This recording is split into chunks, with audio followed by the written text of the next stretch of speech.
Well, good morning, everybody. Today we're going to talk about soybean defoliation. This time of the year, the defoliators in Michigan fields include bean leaf beetles, which make little round holes in the leaves, Japanese beetles, which get together often on the field edges and kind of skeletonize leaves. This year we've had a lot of grasshoppers. They're messy feeders that leave big holes. And sometimes we have some of the caterpillars that web up plants and feed as well.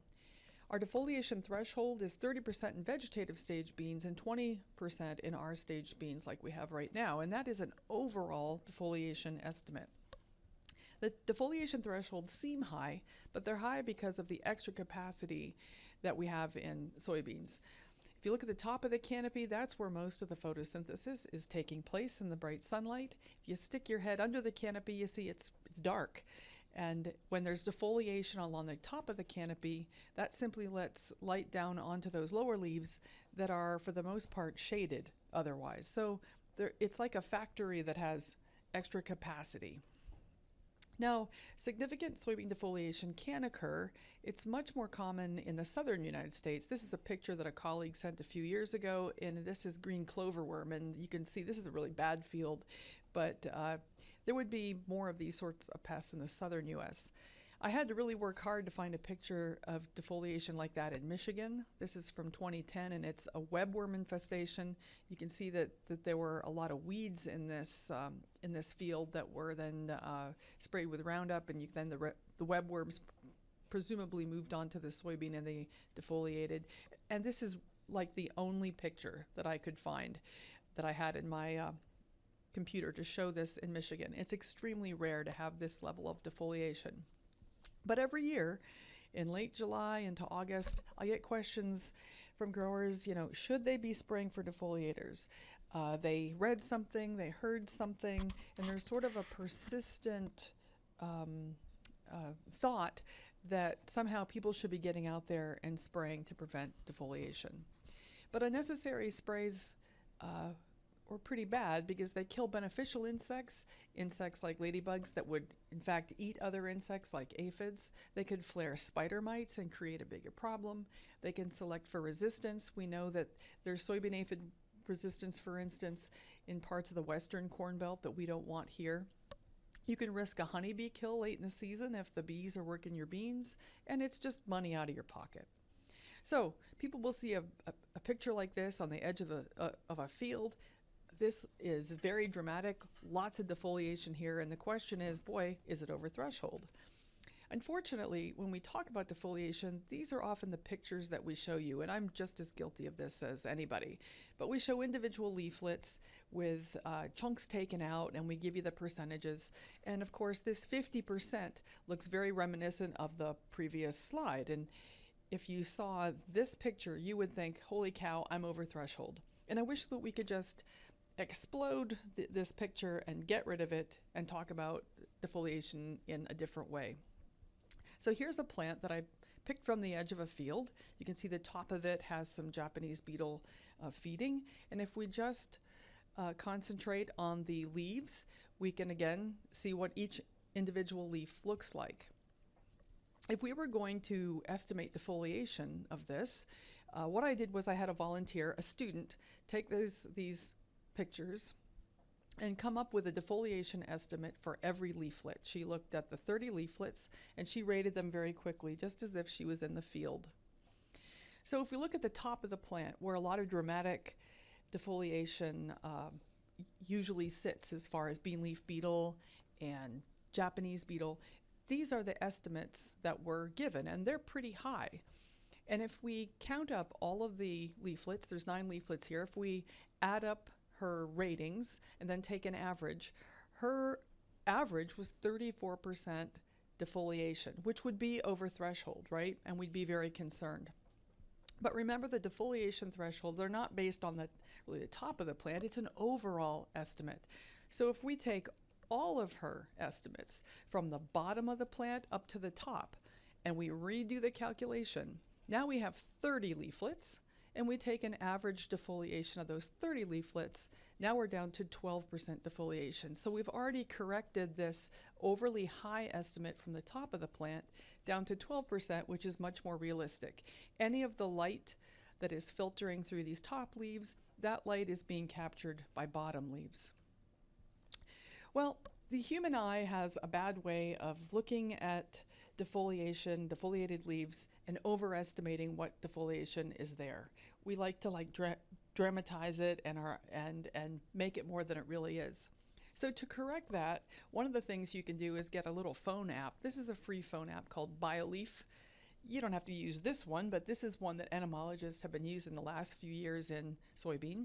You take a picture of a leaf against the sky or maybe against a white piece of paper, and you load it into the BioLeaf on your phone, the app, and it creates a black and white image, and then it actually calculates for you the percent defoliation, the percent of area removed. In this case, this leaf here, which was green, in the black and white image, has about 11% defoliation. So I went back to this plant that the student had already rated, and remember, we've corrected it from 34% to 12%, and I took my BioLeaf app and I did all of the leaflets, and the correction is now down to 7%. So when BioLeaf looked at all 30 leaflets and calculated it, again, we've dropped our defoliation even lower. But let's be realistic. We are not going to walk through a field and pluck entire plants like this, rate all the leaflets. That's not reasonable, right? We're not going to do that.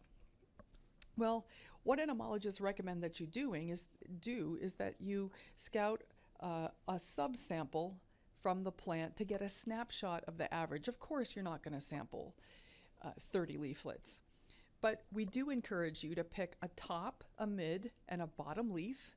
And for each of those, you throw out the leaflets with the highest and the lowest feeding, and then you rate the 3 remaining leaflets and take an average.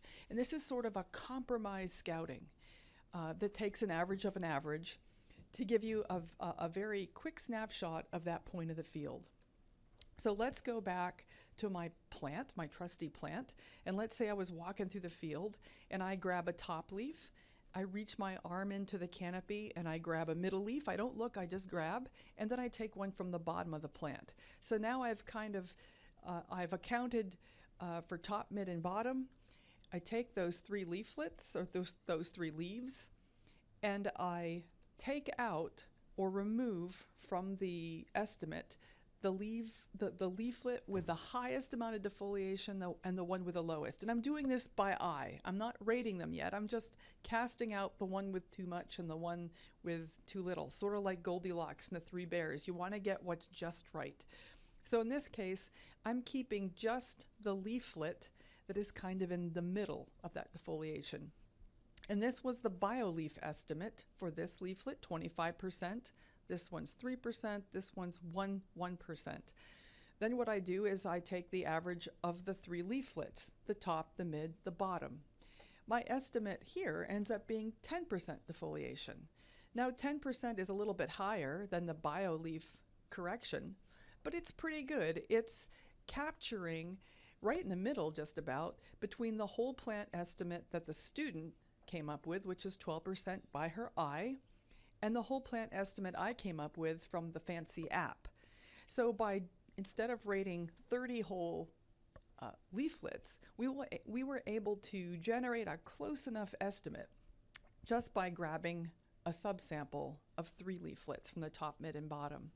And you would do this in a pattern around the field. You wouldn't walk along the edge of the field. You'd walk maybe down 3 or 4 rows, kind of go back and forth. Usually 40 plants in a field is enough to tell what's going on.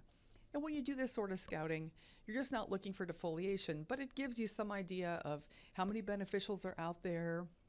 Are there any other pests out there at that time of the year, like stink bug? Are there any other things going on, like disease, white mold, for instance?